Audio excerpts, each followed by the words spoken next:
사랑하시는 주님, 9월의 첫날 아침을 맞습니다. 뜨거운 여름을 보내고 하나님께서 선물처럼 내리신 풍요의 가을을 코앞에서 준비해야 하는 복된 계절인데, 하나님의 풍요가 이 계절만큼 우리 안에 가득 차 내려앉는 시간을 되게 하시고, 이 계절에 우리가 성령과 말씀으로 충만하고 또 하나님 앞에 기도에 제단 앞에서 풍요로울 수 있는 그러한 한 계절을 지나갈 수 있도록 인도하여 주시옵소서. 열왕기상 말씀으로 이 가을을 시작합니다. 한 말씀 한 말씀 우리 안에 새겨두시는 하나님의 음성 있게 하시고, 우리의 신비에 새겨진 그 말씀을 따라서 우리의 삶이 열왕들과 같지 아니하고 하나님 나라의 합한 모습으로 향해 갈 수 있도록 도와주시옵소서. 예수님의 이름으로 기도드립니다. 아멘. 자, 오늘 9월의 첫날이죠. 9월 첫날 열왕기상 말씀으로 시작하겠습니다. 1장 1절부터 10절까지입니다. 열왕기상 1장 1절부터 10절까지의 말씀 제가 공독하겠습니다. 다윗 왕이 나이가 많아 늙으니 이불을 덮어도 따뜻하지 아니한지라. 그의 시종들이 함께 아뢰되 우리 주 왕을 위하여 젊은 처녀 하나를 구하여 그로 왕을 받들어 모시게 하고 왕의 품에 누워 우리 주 왕으로 따뜻하시게 하리이다 하고, 이스라엘 사방 영토 내에 아리따운 처녀를 구하던 중 수냄 여자 아비삭을 얻어 왕께 데려왔으니 이 처녀는 심히 아름다워 그가 왕을 받들어 시종들었으나 왕이 잠자리는 같이 하지 아니하였더라. 그때 학기스의 아들 아도니아가 스스로 높여서 이르기를 내가 왕이 되리라 하고 자기를 위하여 병거와 기병과 호위병 50명을 준비하니 그는 압살롬 다음에 태어난 자요 용모가 심히 준수한 자라. 그의 아버지가 네가 어찌하여 그리하였느냐고 하는 말로 한 번도 그를 섭섭하게 한 일이 없었더라. 아도니아가 스루야의 아들 요압과 제사장 아비아달과 모이하니 그들이 따르고 도구나 제사장 사독과 여호야다의 아들 분하야와 선지자 나단과 시므이와 레이와 다윗의 용사들은 아도니아와 같이 하지 아니하였더라. 아도니아가 베느로길 근방 수알렛 바위 곁에서 양과 소와 살찐 송아지를 잡고 왕자 곧 자기의 모든 동생과 왕의 신하된 유다 모든 사람을 다 청하였으나 선지자 나단과 분하야와 용사들과 자기 동생 솔로몬은 청하지 아니하였더라. 아멘. 지승희 박사님 오늘 그 조각에서 새벽기도 매달 첫날 하기로 한 날인 거죠? 네, 고맙습니다. 장로님, 제가 왜 차 안 가지고 걸어왔느냐고. 제가 신호등 앞에 막 서 있는데 장로님 이렇게 걸어오시더라고요. 저쪽 길에서 수진자매 이렇게 마주 걸어오고, 이 새벽에 멀리서 그 모습을 보는데 얼마나 흐뭇한지 모르겠어요. 반갑기도 하고, 이 새벽 기도하러 나오는 걸음들이 얼마나 제 아내가 지금 지방에 가 있어요. 그래서 차를 가지고 가는데 아침에 차키를 한참 찾았잖아요. 차가 쓸모없는데 차키를. 우리 신혜 선생님 거기서부터 걸어오는 그 시간에 그 행복을 알겠더라고요.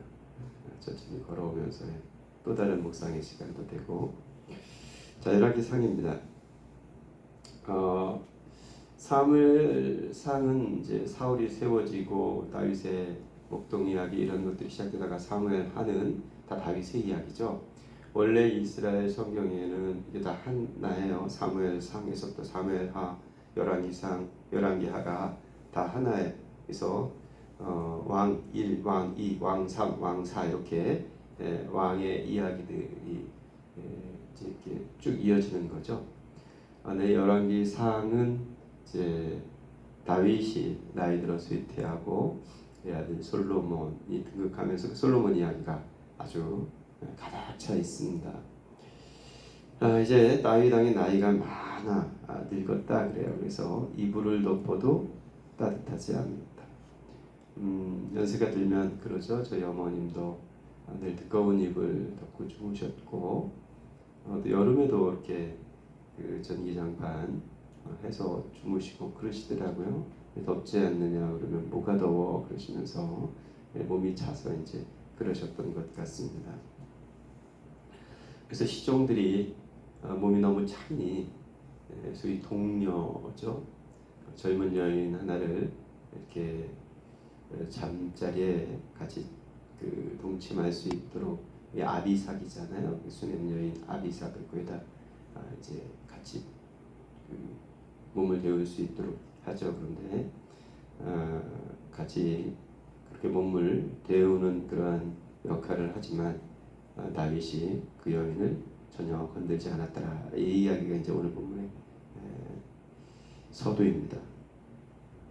다윗 이야기를 이야기하면서 열왕기상에서 이제 나이 많아 늙어진 다윗을 소개하고 있습니다.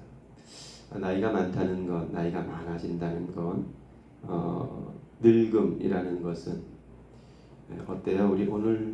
우리 중에는 장로님께서 그 연세가 제일 많으시네요, 그죠? 근데 어느덧 여기 수진자매도 50이 이제 훌쩍 넘었고요, 그죠? 제일 젊은 자매들인데 신현숙 자매도 이제 50이 넘었고요. 이제 그 바늘에 들어섰습니다. 뭐 인생이 금방 그렇게 시간이 흐르는 거죠.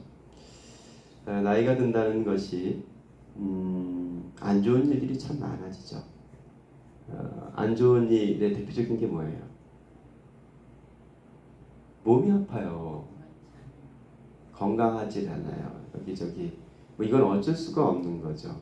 뭐 개중에 연세 들어도 건강하신 분들이 있지만 그건 정말 개중에 있는 일이고 대부분 연세가 되면 여기저기 몸의 기능이 좀 저하되고 아프고 그렇습니다. 또 몸이 좀 나이가 연세가 들면 안 좋은 게 또 뭐가 있을까요? 좀 외로워요. 그렇죠? 조금 외로워지기도 하고. 그러면 나이 드는 게 안 좋은 것만 있나? 나이 들면 좋은 것도 있어요. 뭐가 좋을까요? 나이 들면 좋을 게 뭐가 있어? 이런 생각이 드나요? 나이 들면 좋은 것도 있죠. 그러면 혹시 뭐가 좋으세요? 나이가 들면요. 그래서 이런저런 약함의 한 자리를 하나씩 쌓아가다 보니까 인생의 겸손을 배우게 돼요. 나이가 들어서요. 세상 자랑하는 것보다 더 추해 보이는 게 없어요. 나이가 들면 그냥 겸손을 배우는 거예요. 그리고 그 모습이 아름다워요. 세상 자랑이 사실은 다 쓸모가 없죠.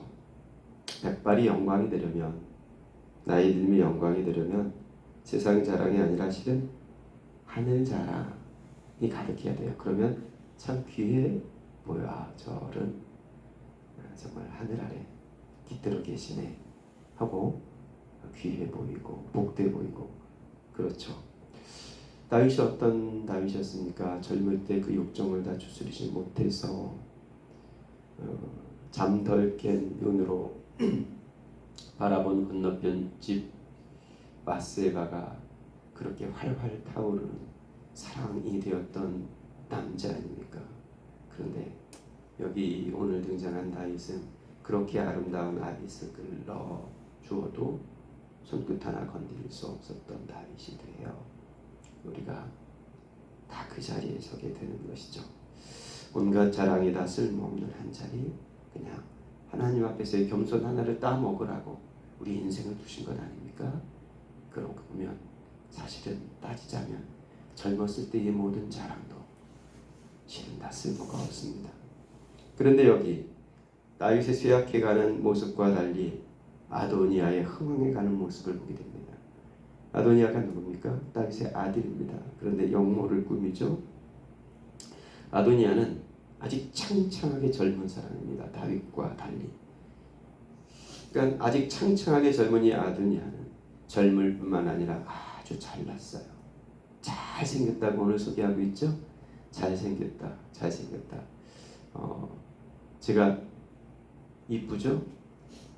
그죠? 그런데 이쁜데 제가 어떤 왕이 될 감은 아니에요. 왜냐하면 너무 삐쩍 말랐어요. 그래서 전쟁터에 나가서 싸울 만한 그런 여력은 없어 보여. 그런데 아도니아는 준수하고 용맹스럽고 훌륭하게 보였단 말이에요. 심지어 다윗도 그걸 인정했어요. 그래서 지금 아도니아가 다윗 왕가의 큰아들 역할을 하고 있는데, 다른 아들은 다 죽어서 지금 아도니아가 큰아들 역할을 하고 있는데, 6절 말씀을 보면 그는 압살롬 다음에 태어난 자요 용모가 아주 대단한 사람이었는데 그의 아버지가 누구죠? 다윗이에요. 다윗이 네가 어찌하여 그리하였느냐 하고 꾸짖어 본 적이 없어요. 어렸을 때부터 이 아도니아를 꾸짖어 본 적이 없어요. 꾸짖어 본 적이 없다는 건 무슨 뜻이에요? 얘가 잘 자랐다는 뜻이에요. 그러니까 뭐 말 한마디 필요 없는 아이가 있잖아요. 저희 산이 같은 아이는 수시로 뭐라 얘기를 해줘야 돼요. 그래서 그런데 어떤 아들들은 정말 군소리 한마디가 필요 없는 아들이 있잖아요. 우리 주원이 같은 아이들이 그렇잖아요. 얘는 무슨 군소리를 할 필요가 있을까 싶을 만큼 아이가 정말 바르게 잘 자라더라고요. 아도니아가 그랬단 말입니다. 그런데 이 아도니아가 뭘 해요? 반역을 꾸며요. 자기 아버지 자리를 탐내요. 젊고 잘났어요. 이 잘난 사람 앞에는 사람들도 붙죠. 자, 나이가 들면요, 조심할 게 전혀 없는 건 아니지만 조심할 게 적어져요.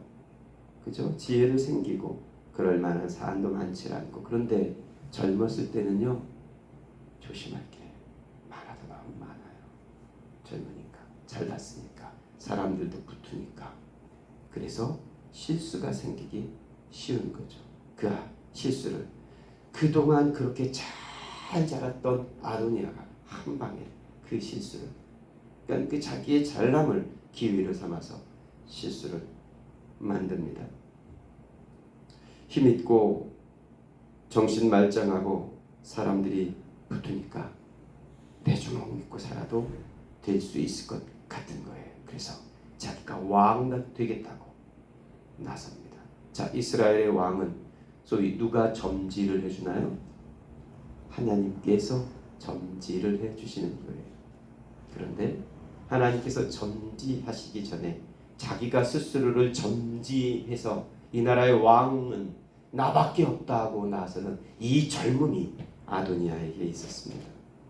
조심해야 되겠죠? 자, 이런 상황에 다윗은 늙고 아도니아는 이렇게 힘을 발휘하는 이때 누구 편으로 사는 게 내 삶에 유리할까요? 돌아가는 세상 상황을 보면 아도니아로 기울어져 있습니다. 지금 요압이 누굽니까? 요압과 아비아달과 뭐 이런 다윗의 왕국을 세웠던 훌륭한 사람들이 다 아도니아 편에 돌아서 있죠. 이미 대세는 기울었습니다.